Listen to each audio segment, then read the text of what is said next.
Aujourd'hui, cet hémicycle a rendez-vous avec l'histoire. Pas celle que l'on glorifie dans les manuels scolaires, mais celle qui a longtemps été tue. Celle d'un peuple noir libre que la France a contraint à racheter sa liberté. Le 1er janvier 1804, Haïti devient la première république noire indépendante du monde. Une victoire arrachée par d'anciens esclaves contre l'armée la plus puissante de l'époque, celle de l'Empire français. Une insurrection victorieuse, anti-esclavagiste, anticoloniale, qui a été une leçon de liberté pour nombre de peuples. La France quittera ainsi Haïti, mais y reviendra en 1825, lorsque Charles X imposera sous menace militaire une rançon de 150 millions de francs or pour indemniser les anciens colons. Pour compenser, dit-on, la perte de ce que la France n'aurait jamais dû posséder, des êtres humains. Ce que la France a fait ce jour-là, c'est une extorsion, c'est une punition, c'est une leçon de soumission infligée à tout peuple colonisé qui osa, 20 ans plus tôt, prendre sa liberté sans permission. C'est la France orgueilleuse, enivrée de désir de domination, qui ne supportait pas l'idée qu'on lui tienne tête. Pourtant, Haïti a payé, et elle a payé jusqu'au dernier centime. Mais elle ne l'a pas seulement fait avec une montagne d'argent, elle l'a fait avec ses terres bradées, avec son économie saignée et avec ses générations sacrifiées. Cette dette n'était pas un contrat, c'était une camisole. Et pour y faire face, Haïti n'a eu d'autre choix que de replonger dans l'engrenage de l'endettement. Auprès des banques françaises d'abord, britanniques ensuite, puis américaines, livrant jusqu'à ses recettes douanières à des créanciers étrangers. L'indépendance arrachée par le sang a été rachetée au prix fort, non pas pour la liberté, mais pour rester debout. C'est cela la double dette. Une première dette imposée par les chaînes de l'esclavage, une seconde scellée par les chaînes de la finance. Haïti a brisé les fers du maître, mais la France lui a mis les chaînes de la dette et elle en paie encore le prix. Cette dette n'est pas un chapitre clos, c'est la matrice d'un désastre. Reconnaître cela, ce n'est pas s'accabler, c'est réparer, c'est refuser que notre République continue de prospérer sur des dettes impayées d'injustice.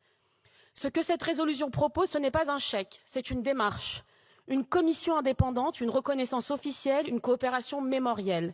Elle ne demande pas une charité, elle exige ce qui a été dénié si longtemps aux Haïtiens, la justice. Et à ceux qui craindraient que ce geste crée un précédent, je réponds, cette dette est unique, elle est documentée, elle a été extorquée par la France à un État souverain, ce n'est pas un cas général, c'est un cas d'école. À ceux qui disent qu'il ne faut pas ouvrir les plaies, je dis, les plaies sont encore béantes.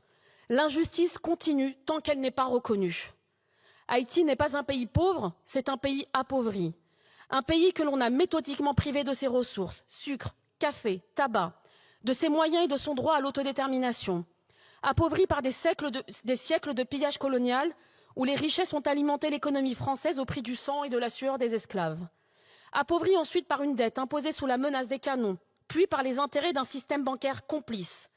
Et lorsque les chaînes visibles ont été brisées, ce sont les chaînes invisibles du néocolonialisme qui ont pris le relais.